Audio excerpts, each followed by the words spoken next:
Welcome to the Good Life. Thanks for stopping by. First, before I say anything about the show, I wanted to start off by saying thank you and hello to Addie, who I was told the other day that is a fan of the show and a fan of mine, and I really appreciate that. So, hello and thank you. Also, with me on the show today, I have probably one of the hardest working people I think I've ever met in my life, but he's also one of the most chill people I've ever met in my life. Jimmie Chiappelli is here. He's an actor. He's a producer. He's also done some assistant directing as well. And yeah, I'm excited to dive into a good conversation with him. He's always been a very well-rounded, level-headed guy. And I'm just excited to talk to him. So let's get at it.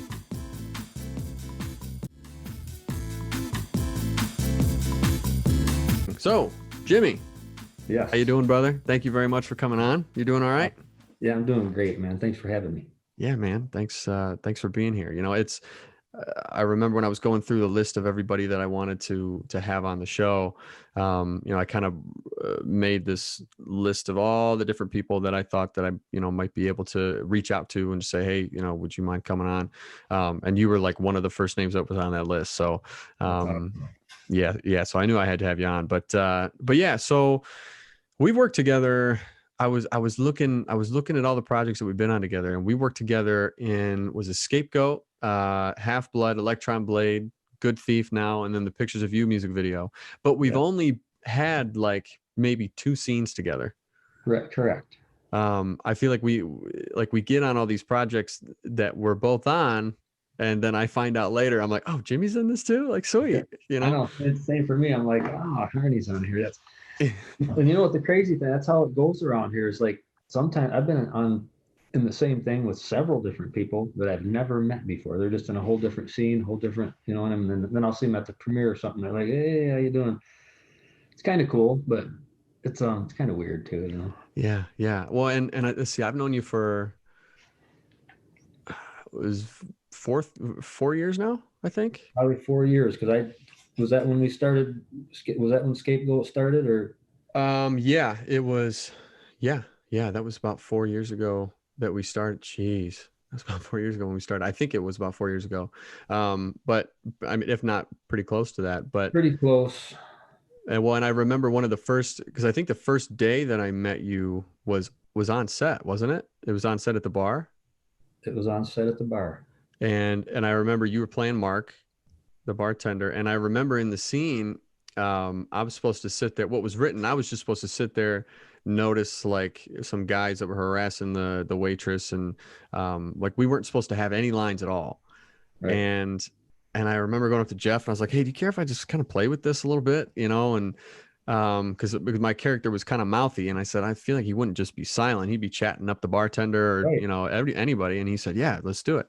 Um, and so I remember I went up to you and I asked you, said, hey, are you good if we just kind of play around a little bit? And I remember you looked at me and you said, yeah, man, do whatever. And I was like, all right, sweet. This guy's like super chill. Cool. And I remember one of the first lines that I could think of was that your beard looked like a Brillo pad. And Got I it a little bit too. and so yeah, but I mean every single time he yelled action, like you were coming up with stuff, I was coming up with stuff, and it was That's great. good. And I remember Jeff had told me at one point, he said, all right, well, we have like 10 takes of you guys just riffing. Like, do you just want to do one that's written now? I said, yeah, sure.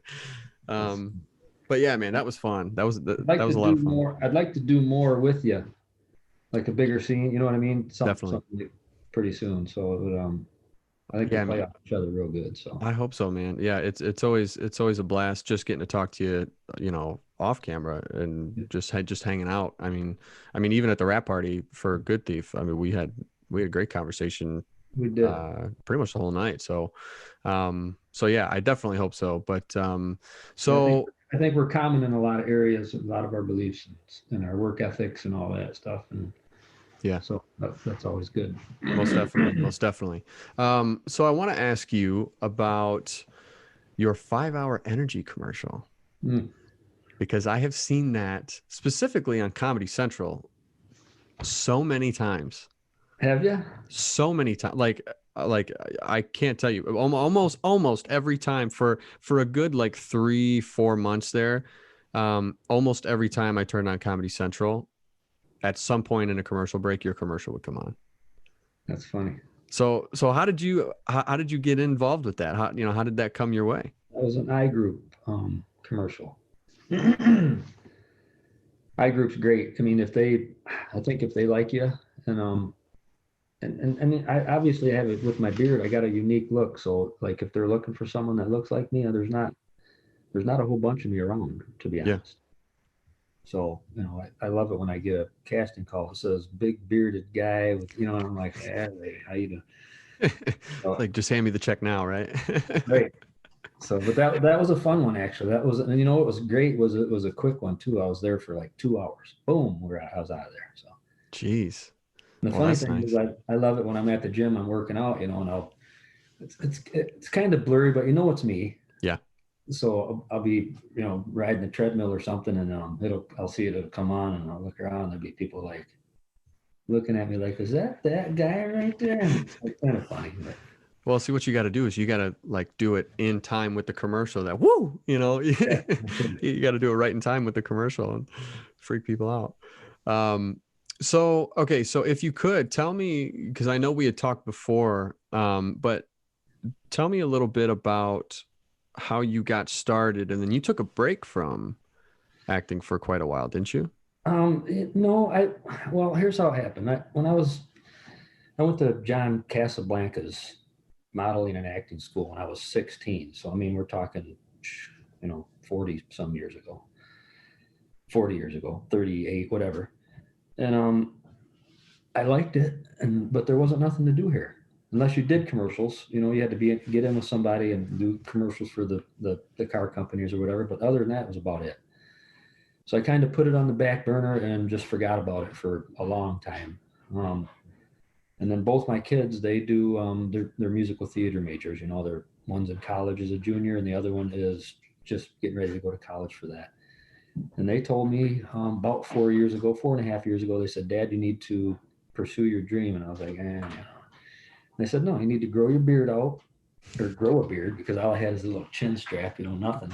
And then to grow your hair out and go do it. So I did, and I found this audition on Facebook for Ram Truck, and they said you should go do it. And I was like, all right. So I went down and I auditioned, and it's crazy. Actually, still to this day, it's my first audition. It's my craziest audition I ever did.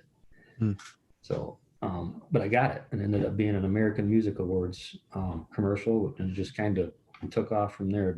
But yeah, the audition was crazy. I went down and did my monologue and everything and all that. And then they were like, all right, they pulled out this little radio and said, now we're gonna hit this button. As soon as the music comes on, we want you to go right to your signature dance moves. I was like, what are you talking about?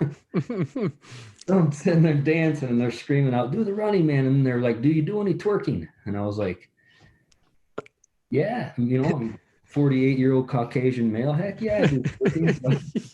So I started doing some twerking, and they laughed so hard that they hired me on the spot. And it just kind of took off from there. And then I got the bug, Yeah. and I was like, yep, this is, I didn't go about it and say, this is what I want to do. And I told my wife, I said, this is what I'm doing. This is it. And I work hard at it, and I didn't look back, and I just go at it hard. Well, yeah, you do. I mean, I was looking at your IMDb, and in total, between projects that you have coming up, um, past TV and film productions and everything, you have 56 credits on your 56 IMDb credits. page. And there's like 8 that haven't registered yet, and then I can't even tell you. I keep track, so I know how many projects I've done exactly in like a little over 4 years, and it's like that's insane, dude. It's like 126 projects. Like, do you understand how crazy of a number that is for only like 4 years? It's pretty good. Yeah, that's really good. Like, you're killing it. And I remember seeing the article that I think it was David King Yes. put up about the busiest working man of, was it 2018? 2018. Or the busiest actor of 2018 here in Michigan. Yeah. And it was just like the list just went on and on and on and on of everything that you're doing. And I think it was 2019 too. He just didn't write the article. He didn't process it. I don't know what happened. It just didn't get. So you know what? Well, that's awesome. It's a blessing, man. And you know what? Yeah, there's luck involved, and being in the right place at the right time, and then. But yeah, you gotta have the talent to be able to get that many credits. You gotta have the talent. You know what I mean? Well, thank you.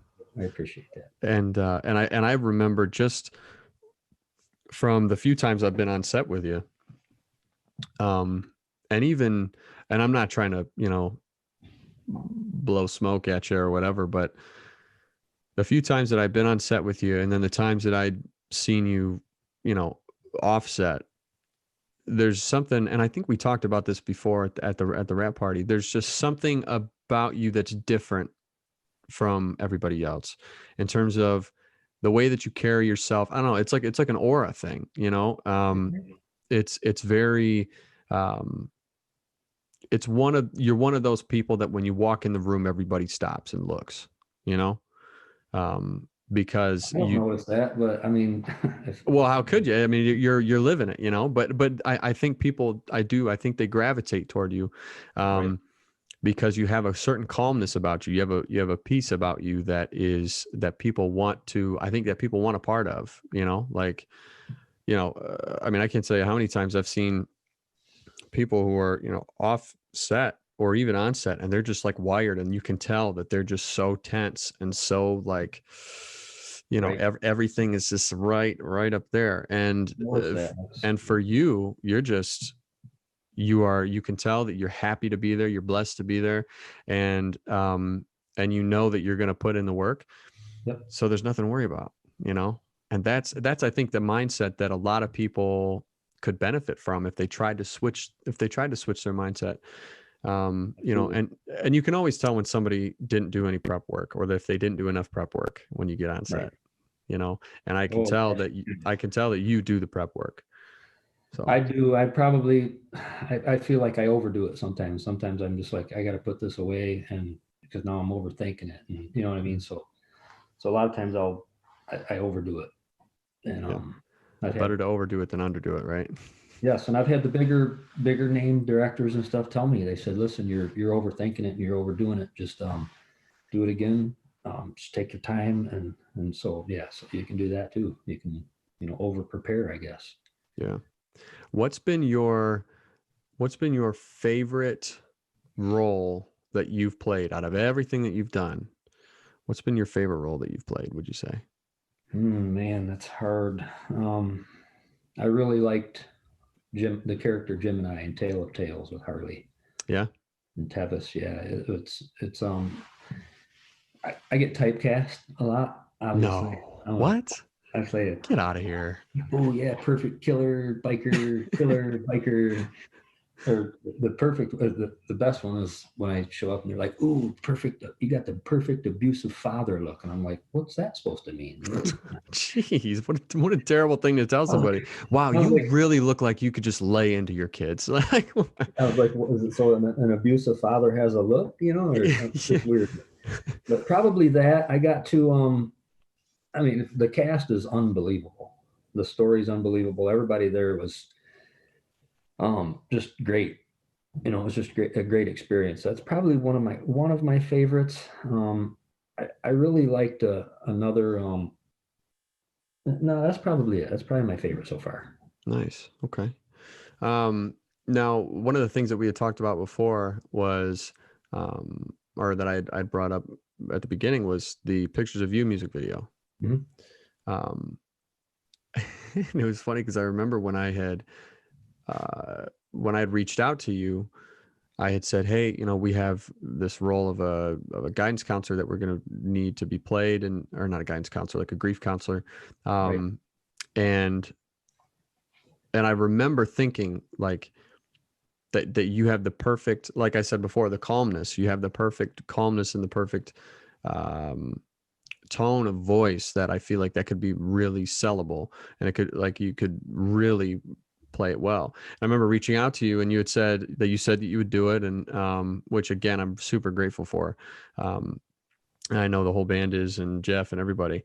But I remember you saying, so, so what should I wear? What do I need to wear? And I said, well, preferably just like jeans, maybe some dress shoes, like a dress shirt with a sweater over it. And you texted me. I was like, what's a sweater, man? Well, you texted me back and go, yeah, see, I have a problem. I said, what's that? You said, I don't wear sweaters. And I said, okay, is that either you won't wear a sweater or you don't own a sweater? And you're like, the latter. So I was like, okay, well, what size are you? I'm a large. I said, all right, I'll bring you a sweater. Yeah, I remember that too. That was funny. But didn't you say that sweater got you another role? It did. It was well, that's one of my headshot. One of the stills that Jeff took, sent me, and I actually cropped it, and I use that's part of my headshots now, and I actually got a part because they were like, oh, because like I said, I get typecast. Another role I do want to talk about, might be one of my favorites too, or my favorite, is I just got done in West Virginia with my daughter Chloe. We filmed with Dean Cain, and it's called A Moses Prayer for Easter. And I play her dad, and I play someone who has lost Christ and lost my way, and my two girls helped me find my way again. So that's a totally, so much different than almost every character I've played so far. Yeah. It's kind of my favorite too, because you know how it is, if you get typecast, you get to keep getting typecast, which is okay. It means you're still working. But as an actor, you want to show people that say, hey, whoa, I can do this too. I can cry. I can be emotional. I can be a dad. I can be, you know what I mean? Yeah. And so that was and it was good. It was a stretch for me too, because I had to completely go somewhere else. So, and then what I've been doing. So that was good too. That's awesome. But same thing. That's one of the, he's like, do you have any shots you can send me, other headshots and stuff? So that's the one they used to promote me and everything. So that was good. Well, that's sweet, man. Yeah. And working with Dean Cain. I might need that sweater. Yeah. Well, hey, let me know and I'll give it to you. I'll let you use it. But yeah, and getting to work with Dean Cain, that's gotta be cool. I know he's been doing a lot of Michigan stuff for a little while, and which is pretty cool, because I think he's from Michigan. Yes. And everybody that I've talked to that's worked with him has said, yeah, he's just the nicest guy. Like, he's a genuinely good, just a real good person. That's awesome. Yeah, that's sweet. And speaking of people that you've worked with, I remember a story that you had told me. Can you tell me about the White Boy Rick story, being on set with that? What was that like again? That was with Matthew McConaughey. And that was he's a good dude too. He's really down to earth, and when you're on set with a lot of people, they'll say don't talk to the main actors, but for some reason he kept on, like in between takes, he kept on coming over. I was one of the gun show dealers, so he kept on coming over to my table and sitting there like this and looking at me. So finally, I was, after like 5-6 times, I was like, "Can I help finding a gun, sir?" And he was looked at me like this, and he's like, "Yeah." So we went through this whole bit. So every time that he'd get done with that, he'd come over and we'd just jockey with each other, and I'd be like, "Yeah, I got these here and these here." And then he was really cool. He said, "Thank you," and I was like, "For what?" And he's like, "For being serious." He said, "I know you're just a featured extra, but I know you're just." And he said, "You guys make everything possible." And I was like, I'm doing my job. I was like, hopefully I'm in a position someday to where I have somebody like me, doing what I'm doing for you. Yeah, because it does take. That scene had 3,500 people, so this is unbelievable. Hopefully we can do that kind of stuff again someday. But I hope so. Yeah. But yeah, he was a genuinely nice. He was a nice guy too. Have you read his book yet? I have not. Oh man, his book is really good. Yeah, I heard it was really good. I'm not much. I don't get a lot of time to read, man. I don't either. But I'm telling you, the second you start reading it, you can't put it down. Right. I think I read it in a span of only a couple hours at a time, and maybe a couple days in total. Yeah. And I guess there's an audio version of it too, where he reads it, out loud, and apparently that one's even better. So I do want to check that one out. But so to kind of go back to the film that you were talking about with you and your daughter, I think that's very interesting that, you know, it's a faith-based film, correct? It's a faith-based film, yes. Yeah, and I know you and I have had more than one conversation about, you know, our faith and how that plays a role in our lives, and you know, but for you, I mean, that's a pretty strong. I mean, it's at the foundation of everything, right? It is. Yeah, and so so how do you what I guess my question is, what do you do to make sure that that's the focus overall? What do you mean as far as I just Like try in to, terms of like rather than, you know, doing whatever you do, rather than seeking it out for your own glory or your own, you know, um, well, you just got to know that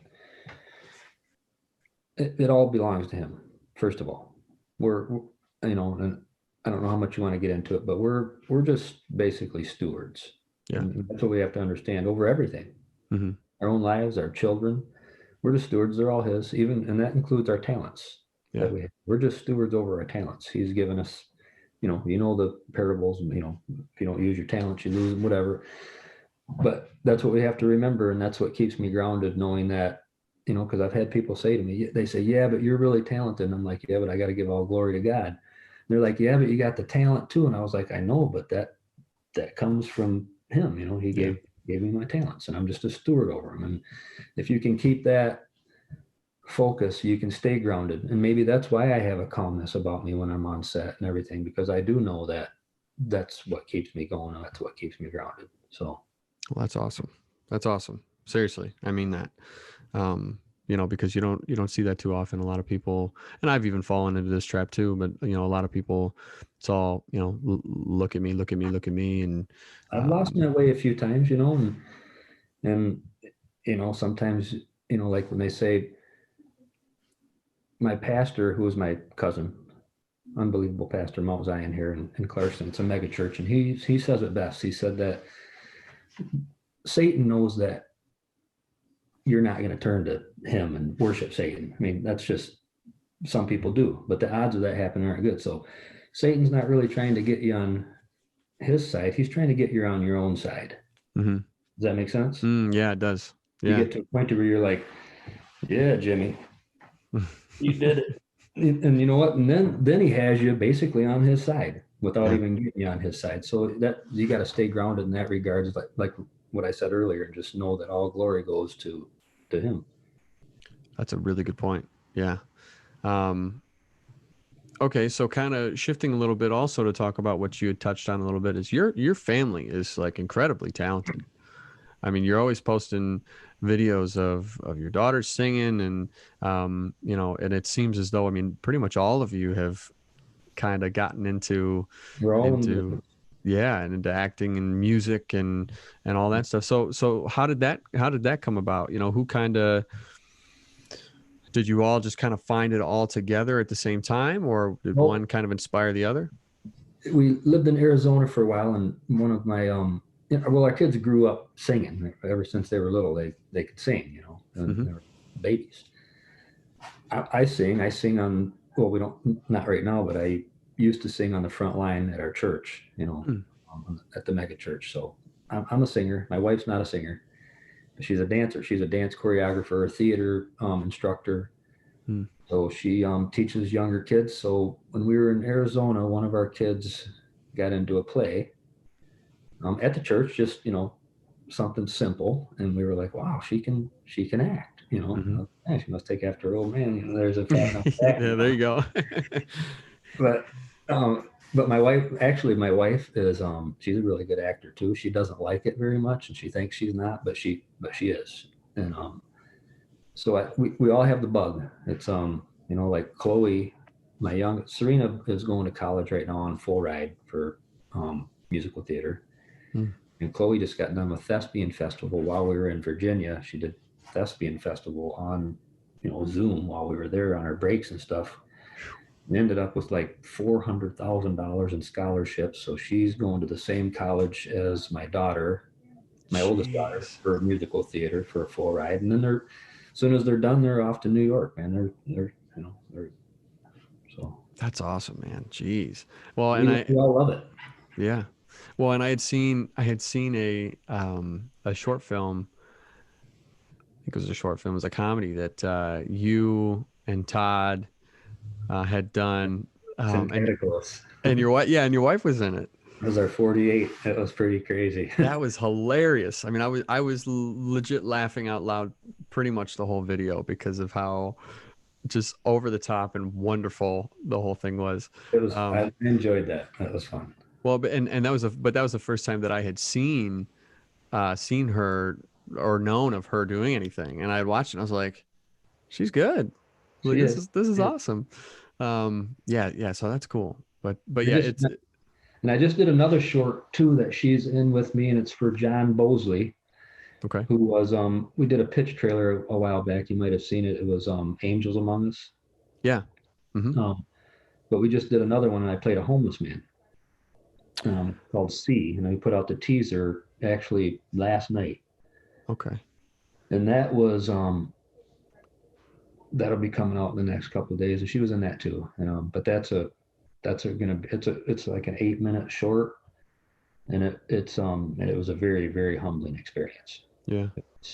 I played a homeless man, and for 10 hours I roamed the streets with a shopping cart, and it was a lot of times people thought I was homeless because the film crew was across the street. They didn't know I was filming, and it was the compassion that I got from some people was amazing. I mean, I had to stop and hide my face, and I literally cried like 10 times to myself throughout the day.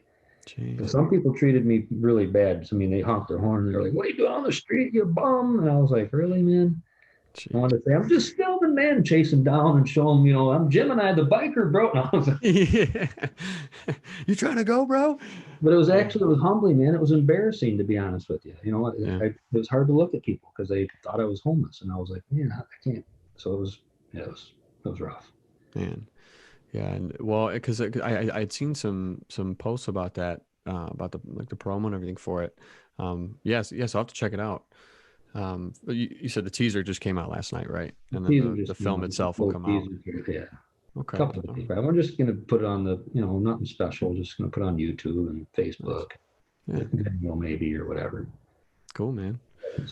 So what do you do? Tell me, what do you do to stay positive? Because I feel like every time I talk to you, you're always in such a positive mindset and a happy mindset. So what do you do to keep in that and to stay in that? I mean, I'm sure you're human, and I know it's not every day, but It's not every day. Everything gets to me sometimes, but for the most part, I'm just happy to do what I'm doing, and I just dig into my family, and my wife and I, we kind of we complement each other really good. She's it's been 27 years, and we when I'm a little bit down, she helps lift me up, and same, we pray together, and we just spend a lot of time together, and she would just raise each other up. yeah, that's awesome. And that's And what I you know need, that, man. and I know that all this stuff's temporary, and I know that life's too short really to be down. I mean, if you're down and you're in a bad mood or whatever for a day, and you lost a day, you can't get that day back, and you can't get the time that you could have spent with the people you love back. So I just try to look at it like that and say, you know what, I get up every morning, I'm like, all right, let's go. So That's a great way to look at it. yes. Well, hey, man. So I've got this segment that I always do before I wrap up a show, Right. and it's called the goods. And basically, just a set of questions that I just kind of want to see what you think, and we'll kind of pick your brain a little bit. The goods. Question number 1: what is your favorite movie of all time and why? Favorite movie of all time is Tombstone. Oh, and why? Why? I don't know why, I just relate with it. I could just see myself there for some reason. I don't know why. It's just a feel good story. I mean, it's got a lot of downs too, but it's brothers. It's family. I got three brothers or two brothers. There's three of us, and they just reminded me of us, like our dynamics and stuff. So it's a little bit deeper than just the movie. Mm-hmm. And then I think Val Kilmer as Doc Holliday was just Killer. that's the one of the best roles for any actor ever. And nobody else could have done it like that. No, And So I know Dennis Quaid tried, and then the Revenant with Leonardo is a real close second. that's a great movie too. Yeah, yeah. My dad and my uncle and I always quote Tombstone all the time. We do too. I mean, every time we get together, there's always why Johnny Tyler, Mad Where you Cow, going with that? Yeah, yeah. I mean, every time. I love that part because they forget all about him. He's like, "Oh, I'm sorry, I forgot you were there." Yeah, You may go now. And then also when Johnny Ringo comes walking out and Doc's getting a shave, and and he squares up to him. He's like, "Oh, my problem's not with you." He goes back to the barber and he's just, "Baba, proceed, sir." I mean, every line that he has. That part was That was good. Yep. Okay, so now what is your go-to drink of choice? As far as alcohol, Mm-hmm. whiskey. What kind of whiskey? Because I knew you're a whiskey guy, but Jameson. Okay. Yeah. That's a great choice. A nice Irish whiskey. That's good. Have you had Tullamore Dew? What's that? Have you had Tullamore Dew? I have. I love Tullamore. That's good. Dew. That's good. Yeah. And I like putting an ice cube in it sometimes too. Yep. Yeah, I always put some ice in it. Every once in a while, maybe some ginger ale, but You want usually. to know what the crazy thing is I am Irish. Are you? I'm actually I've done 2 DNA tests, and I'm only like 7% Italian.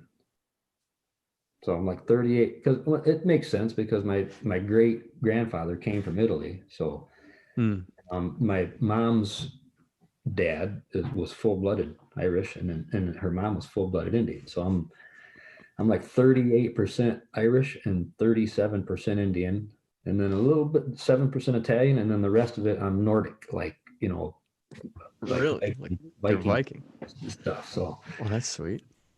So and I was like, man, I grew up, my whole life was a lie because I grew up saying, "Hey, how you doing?" And I thought I was bad. Oh yeah. Well, I mean, I got my DNA. My whole family got our DNA done, and I knew I was Irish. I knew I was pretty heavy Irish, and that's Right. that's my dominant. But I'm also English on my mom's side. I do have a little bit of Scandinavian in me as well. Right. But I'm kind of a mutt. I've got a little bit of everything. Right. I think everybody does. I mean, unless you from, my wife's dad is from the Ukraine, so she's outright 50% Ukraine, 50% English. Oh wow. Okay. So she's like 2. That's it. So yeah. Have you had Conor McGregor's Irish whiskey? Was it? I think it's called Proper 12. Proper 12. Yeah, it's okay. It gave me a headache. Did it? I drank a whole bottle though too. So no. Oh well, that might do it. No, it was okay. It's not your Jameson, that's for sure. But it's it's okay. Yeah, I kind of rated them as I thought Tullamore Dew was the smoothest. But yeah, I would agree. But yet Jameson's bite is a little heavier, but the after isn't quite as strong still as Tullamore Dew. Right. But I kind of saw Proper 12 as like in the middle of those in terms of, right. the bite wasn't as bad and it wasn't as smooth, and I kind of felt like it didn't really know what it wanted to do, but yeah, no, I thought it was good. Is there a role that you would love to play that you haven't yet, like a type of role? I would like to play. That's why I like The Revenant so much. I'd like to play something like that to where I'm, in a situation like that where it's life or death and I'm fighting for my life, and it's you know what I mean. That's my dream role, is something like that. Well, that's heavy. Recovering from the impossible. You know what I mean? So it would just be amazing. So yeah. Okay. what would be, or who I should say, who is your dream director that you would love to work with? Oh, you know what? That's a good question. I have never really even thought about that, to be honest. Hmm. Do you have a dream actor that you'd like to work with? Dream act. I'd like to work with Leonardo DiCaprio. Yeah. I think that would be fun. Yeah, I've heard he's from interviews that I've seen with other actors. They all always say that he's an incredibly giving actor. Yeah, that's what I heard too. Yeah, He's an incredible actor. I mean, he's done. I mean, I don't know if have you ever seen What's Eating Gilbert Grape? I haven't seen that movie. No. He played. I mean, this is a long time ago, and he plays a mentally handicapped kid. Mm-hmm. Man, you think he is. Yeah. I mean, he's just amazing. You know, I don't think he gets. I think he gets a lot of credit now, but I don't think he did for a long time. Did he get nominated for that? I don't even think he got nominated for it. No. And I think he won the Revenant for all intent and purposes because he hadn't yet, because he's been in better stuff than, you know what I mean? Well, he's been nominated 8. I think that was his 9th time he'd been nominated for an Academy Award, and he finally got it. And Tom Hardy too is another one that I'd like to work alongside. That guy's he's incredible too. Well, I saw an interview with Shia LaBeouf, and you know how intense of a. Oh, he's intense. Yeah. And he said that when he did Lawless with Tom Hardy, he said that when he stepped on set, he goes, Tom Hardy, like that was Tom Hardy's set. Like you knew that was his set. He's just kind of a gorilla, you know, in terms of working, like nice guy, like great to work with. But he said it was his set. There was no other alpha but him. Right. And I thought that was interesting, especially coming from him, who's right. He's always, you know, I think Shia LaBeouf's a great actor, but he always seems to have a lot of demons that he's fighting. He does too. He's I think you're right. I think he's really, really talented. Yeah. But I think that he loses his way quite often. Yeah. And that's too bad. Yeah. Who knows where he would be if he hadn't. Yeah. Yeah, really. I mean, did you ever see Honeyboy? I have not seen that. I don't think so. So he wrote it when he was in jail or was he in jail? No, it was either jail or he's been in there. That just sounded funny. Yeah, he was either in jail or he was in some facility, like some rehab facility or whatever. And he wrote this script, and it's based off of his growing up and what it was like with his dad.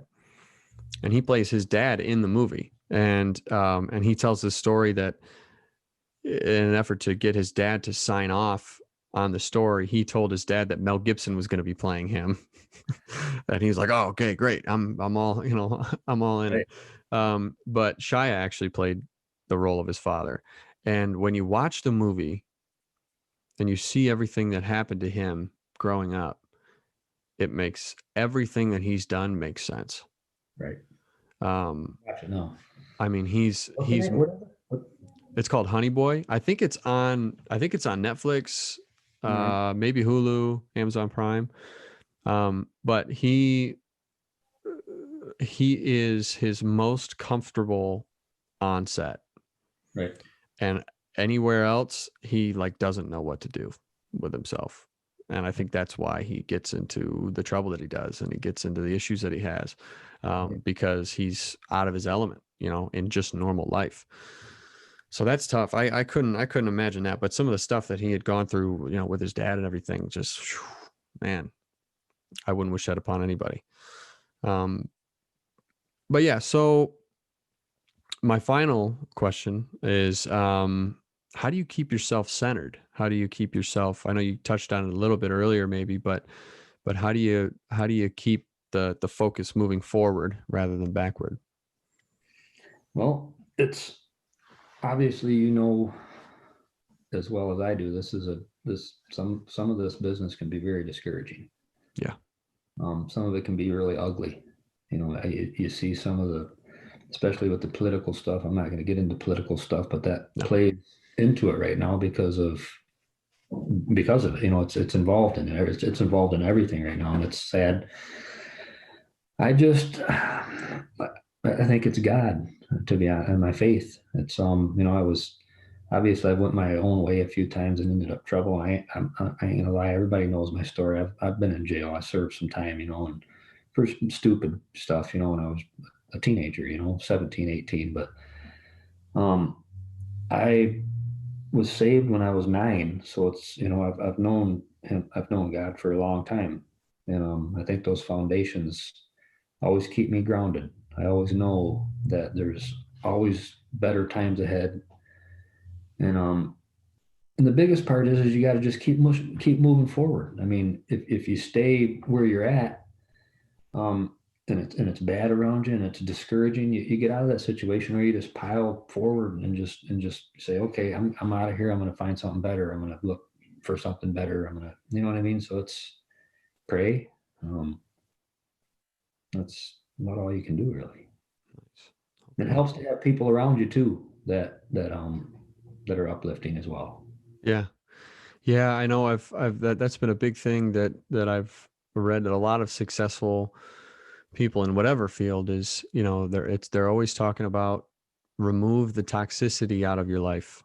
Yep. And making sure that the people that are around you, that they're supportive of what you're doing and you're supportive of what they're doing. Exactly. And that when you're down, they're not kicking you while you're down, they're helping bring you up. And I think that's very important. That's I have a huge family. I have over 300 relatives in Oakland County. wow. And I've had to separate myself from some of them, especially since I started acting. And they're just toxic. That for some reason it seems like they don't like me for some reason. I'm not sure why. So I've had to distance myself from them, which is really disheartening for me because I loved them. They were they were people that I genuinely cared about and were part of my life growing up. And they just but you know what though? In order to you have to get, like you just said, you have to get the toxicity out of the toxic people out of your life. Yeah. If not, they'll just keep on bringing you down. Yeah. And it'll get to the point where it drags you down and it keeps you there. And you start getting into that mindset as well. So, well, yeah, that's great, man. And hey, I just want to say thank you again for coming on. And it's always a pleasure talking to you, and I hope to have you on again. So real quick before we go, can you tell everybody what you're working on, or what they can expect to see from you coming up here soon? Yeah, I'm working on. I got some good stuff coming up. I got I think we've talked about it with Guardians. I got on that. I can't go too into depth now, but I've been announced, so I can talk about it a little bit. And that's Guardians, as in Guardians of the Galaxy. Yeah. 3. So that's huge. You're trying to skate over that. Oh, Guardians. Yeah. So yeah. Anyways, other than that, no, I'm just kidding. Everything, what, I'm just trying to do everything I can. I have, I got a lot of projects coming up this year, and I did a lot last year that are getting ready to come out that I'm excited about. The one for the Moses Prayer for Easter, I think that's that's just a little bit bigger indie film than what we usually do around here and stuff. So it's nothing like huge, going to be at theaters, but it's a really good story. I'd like to do more. I do have more faith-based stuff coming up. I have a few things coming up with me and my cousin Scott Bills. He's an unbelievable writer, and you know him, and that includes some of that includes stuff for you too. So we're excited about that. Well, hey man, you call me and I'm there. Oh, I know. I mean it. So I'm gonna send you over some of the scripts. You'll like them. Yeah, man, please do. I'd love to check them out.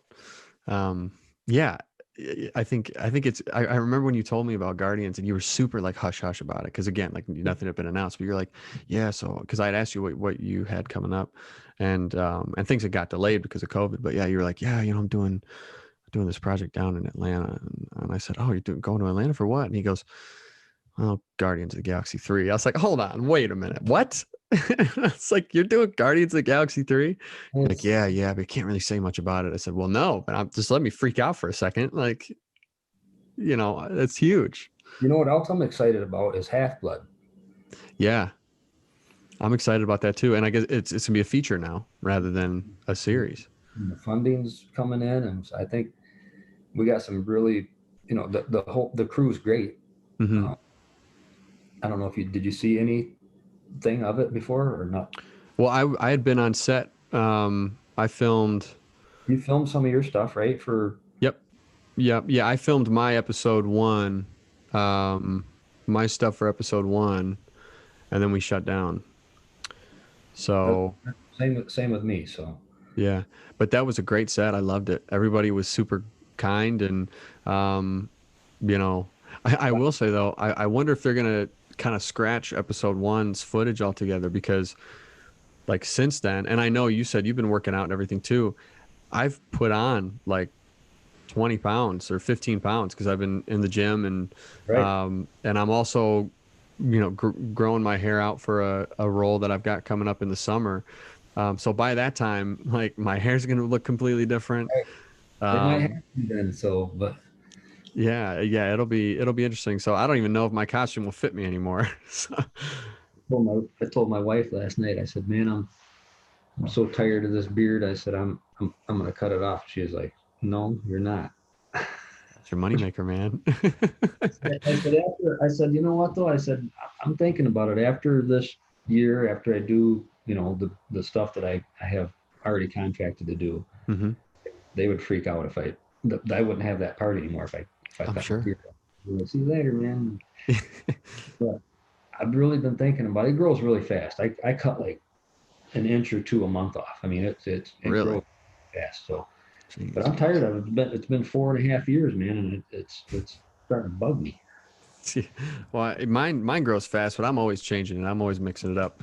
I get sick of, it'll start to get itchy or whatever, and I just, Right, I'll always like it because I recently just had it pretty long, right. um, and I said, nah, screw it, I'll just trim it up again, and yeah, so I feel you, but well, hey man, again, I appreciate you coming on, and yeah, and I hope to see you soon. And I hope to work with you soon. Yeah. And then once Guardians starts to come out, I'll have to have you back on and promote it on for all of the listeners that I have. You know what I mean? Yep. So, But all all right. right, brother. Well, take care. Thank you. God bless you, All man. right, and that concludes this episode of The Good Life. Thanks again for watching. Don't forget to like and subscribe if you're watching on YouTube. Also, check it out on Spotify, Apple Podcasts as well, and Buzzsprout. And also, let me know what you think. If you like the show, then please let me know. If you don't like the show, let me know what you think I can improve on. Um, but yeah, I'm just having a good time, and I hope you are too. And I wish you all a very good rest of your week. Thank you.